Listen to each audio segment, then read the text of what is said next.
Hi అండి, ఇవాళ fish fry చేస్తున్నానండి. సముద్రపు చేపలు ఫ్రై.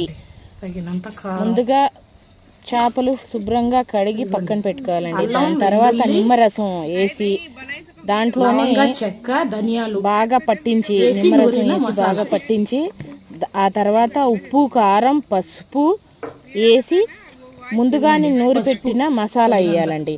ఆ మసాలా లవంగా చెక్క ధనియాలు అల్లం వెల్లుల్లి కలిపి నూరిన మసాలా వేసి బాగా పట్టించి ఒక అరగంట పక్కన పెట్టాలండి. ఆ తర్వాత ఫ్రై చేయాలండి. ఆయిల్ వేడి చేసుకొని ఆయిల్లో వేసి సిమ్లో ఉంచి ఫ్రై చేయాలండి. చాలా అంటే చాలా టేస్ట్గా ఉండిద్ది. ఒక్కసారైనా ఇలా ట్రై చేయండి.